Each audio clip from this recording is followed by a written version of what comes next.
I'll never forget that flight, not because of where we were going, but because of what happened in row 17. You know how sometimes you can just feel that trouble is about to sit down right next to you? That's exactly what it was like, the kind of moment where the air feels heavier even before the seatbelt sign turns on. I was traveling with a younger friend of mine, Evan, quiet guy, mid-20s, not built for confrontation, the kind of person who would rather take the long way around than bump shoulders in a crowded hallway. For him, flying was special. He'd booked that window seat months ahead because he loved watching the earth get smaller and smaller until it looked like a toy town.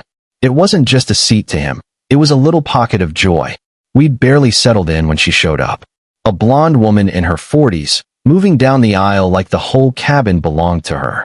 Heavy perfume, sharp heels, and a teenage boy trailing behind with his hood up and eyes glued to his phone. She didn't ask questions, didn't even glance at the numbers above the seats. She just stopped in front of us, jabbed a manicured finger straight at Evan, and said, "My son needs that window. Switch." Now, Evan froze like a deer caught in headlights. He held up his boarding pass like it was a shield, his voice almost apologizing as he said, "I'm sorry, but this is my seat. I picked it." She didn't even look, just raised her chin and repeated louder, "He can't sit in the middle. He has anxiety. Move." People around us started to tune in, because on a plane, drama spreads like wildfire. I could feel Evan shrinking against the window, his shoulders closing in. And that's when I stepped in. Calm, steady, but firm. "Ma'am," I said, "he booked that seat. If your son needed a window, you should have booked one." You'd think I'd just insulted her entire family tree. She spun on me, eyes blazing, and snapped, "What kind of man are you? You'd really let a child suffer just because you want a better view?" Meanwhile, her son hadn't even looked up from TikTok. The flight attendant came over, trying to smooth things out, but the rules were clear: sit in your assigned seat. So finally, the woman, let's just call her Linda, slammed herself into the middle seat, muttering like we'd personally ruined her vacation. And that's when the real performance began.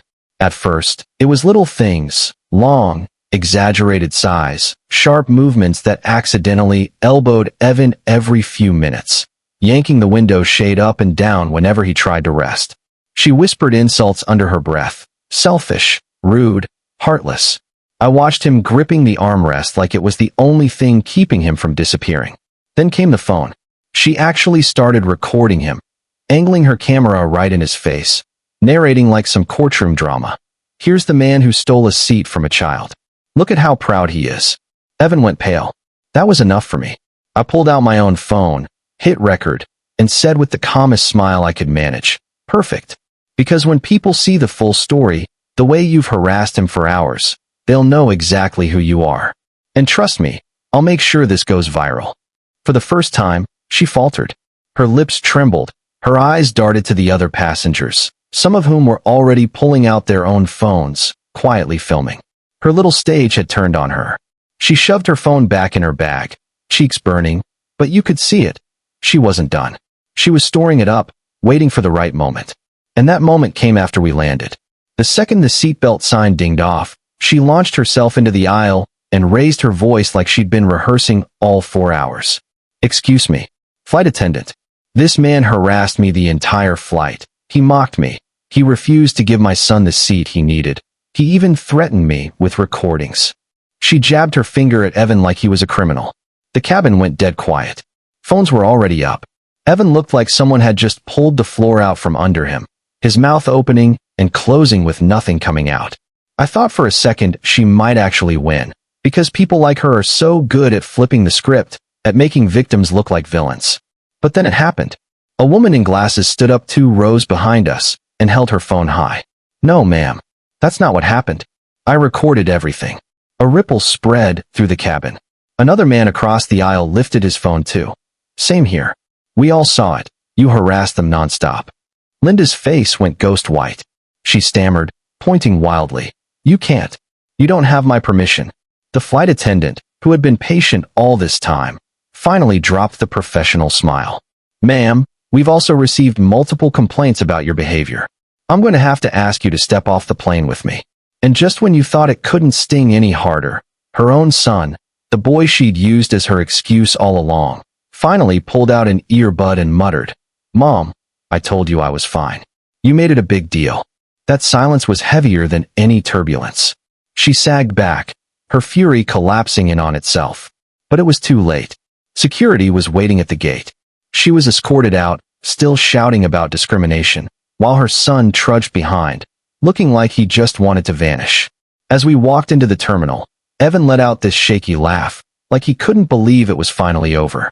"I thought she was going to destroy me in front of everyone," he said. And I just put a hand on his shoulder and told him the truth. "She destroyed herself. You just held your ground." Later, clips from that flight started blowing up online. Titles like "Plane Karen Loses It Over a Window Seat" and "Passenger Meltdown Ends in Escort" were everywhere. Linda's face spread across the internet faster than she could have imagined. Meanwhile, Evan, this quiet, reserved guy who hated confrontation, ended up being praised by total strangers for standing his ground. He blushed at the attention, didn't know what to do with it, but I could tell something had shifted in him. That flight wasn't just about a seat by the window. It was about power, about how far some people will go to take what they think they deserve, and how sometimes the best way to win isn't by fighting louder. It's by standing firm, letting the truth do the talking. And maybe that's the part that stuck with me the most. Because people like Linda, they don't realize that when you try to weaponize an audience, sometimes the audience decides you're the villain instead. So I'll leave it with you. What do you think? Was she just a stressed-out mom who went too far, or was it pure entitlement from start to finish? Have you ever seen something like this happen in public, where the crowd had to step in and tip the scales? Drop your thoughts in the comments, because honestly, I'm curious where you stand.